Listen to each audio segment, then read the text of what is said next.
Hey Rockstars, Lid Shaw, and something very cool just arrived here at the studio. This box is full of stuff from Spectra 1964. That is Spectra Sonics, the original Spectra Sonics, makers of the 101 mic preamp that was used and made famous by Stax Studios in Memphis. They also have the STX100, the 500 EQ, the 610 Complimiter, all kinds of cool stuff. Let's jump in and take a look at this stuff. All right, before we unbox this thing, let's dive in and take a quick look at what Spectra 1964 is all about. They got a beautiful website where they show off some of their amazing new products like the STX100 mic preamp and the STX500 EQ, which you can see right down here. These are both designed to incredibly high standards, sound amazing, have made great history. Stax Studios in Memphis, engineers like Michael Romanowski here for mastering. Also, you see pictures of Chad Blake here, you know, one of the original users of the 610 Complimiter. And if we jump over here to take a look at some of the products, you see we've got the STX100 mic preamp, which is a 500 series. And here's all the specs on that if you're into the tech stuff. We've also got the STX500, which gives you 2-band EQ for high boost and low boost and cut.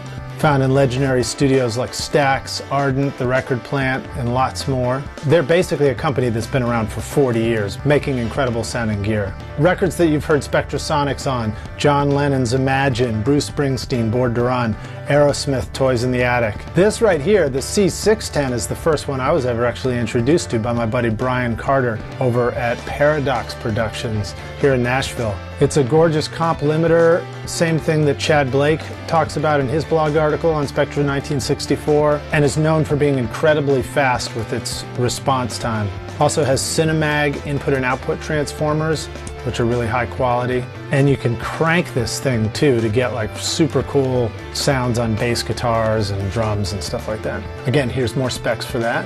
All right, and then if we come here, you'll notice the V610, which is a version of the 610 Complimiter, but it has stepped inputs and outputs and controls so that you can get recallability in mastering scenarios or on a mix, for example.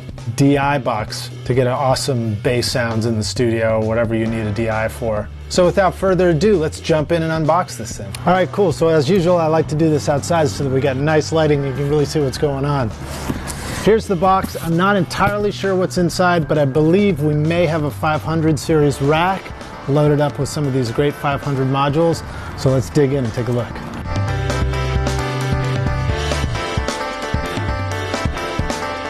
Now this was personally packaged and sent to me by Bill Cheney, the owner of Spectra 1964 himself. So it's probably not going to look exactly like it does when it arrives at your place, but it might. I don't know. Doesn't really matter. We're just excited to see what's inside.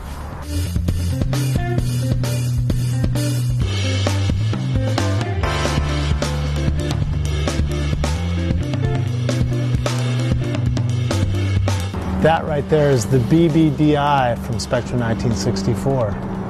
It's a DI box that I believe uses the Cinemag transformers inside so that you get that amazing sound. As you can see, it's got an input here.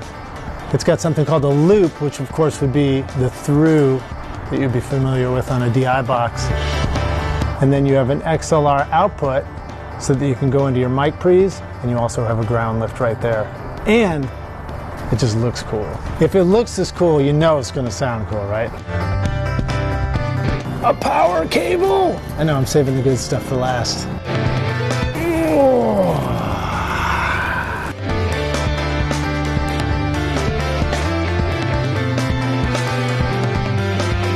One layer down, next layer to go.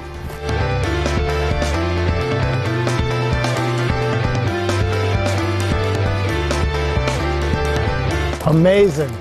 It's a Series 500 box from API that is loaded up with a pair of the STX100 mic pre's inside and an STX500 EQ. Very exciting. All right, taking a closer look at these, you can see the STX100 mic pre's here with a variety of switches on it. You've got the on-off switch for just engaging this and turning it on and off. You got the normal and reverse switch for flipping polarity of your phase. You've got a mic pre-gain here, -10 mic pad, so if you have a very hot signal coming in, you can just flip that down. And then you also have an output. So why, might you ask, would you want to have an input and an output on a mic pre? That's so that you can gain up the mic pre, make it super hot for doing special tricks like the Glyn Johns drum miking trick, for example, where he expressly points out that you want to get the mic pre to the point of distortion and then just back it down one, and then you can still set your level so that it goes into Pro Tools or whatever your DAW is properly, or your tape machine, whatever you're using to record. In this rack that Bill sent, I've got a pair of the STX100 to check out so I can use them on a Glyn Johns miking on drums, for example, or I can use them in stereo configuration in the studio. And then I also have the STX500, which is the 2-band switchable EQ that is actually designed to go in pair with the STX100. So this 500, for example, doesn't actually have a card with connectors to plug into the back of this API rack. It actually connects directly into the STX100. I'm not sure yet exactly how it's connected, but I know that that's a unique thing about it.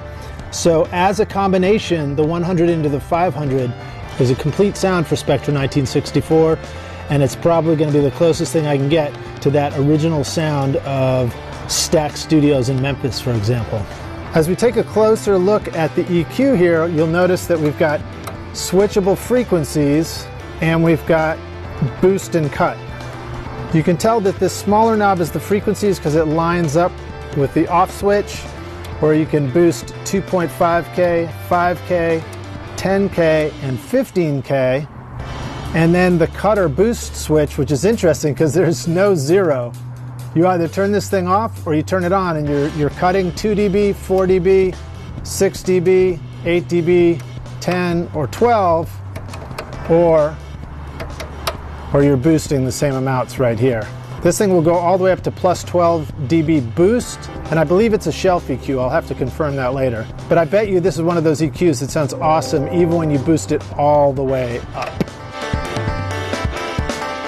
which is going to be fun to do. Now on the low end, we've got an off switch, a 50 Hertz, 100, 200, and 300, and we can use this for cutting low frequencies, or once again, we can boost the crap out of stuff and really jam up a bass track or a kick drum or whatever other sound we need to make sound huge and fat. So I'm super excited to hear this thing in the studio. I know it's going to sound awesome, and I hope you guys enjoy watching this unboxing video and getting a closer look at Spectra Sonics and Spectra 1964.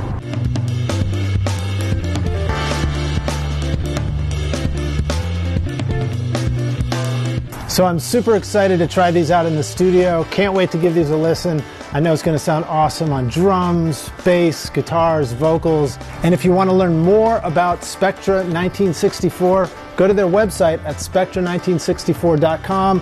You can read the whole history of Spectra Sonics and Spectra 1964, the STX100, the 101 mic preamp that was made famous at Stax Studios. You can read blog articles about Chad Blake using the 610 Complimiter in his productions, about Mike Romanowski using the V610 for his mastering projects, and you can find out more about how you can get some of this in your studio as well. Thanks for watching, Rockstars. We'll see you guys in the next video. Cheers.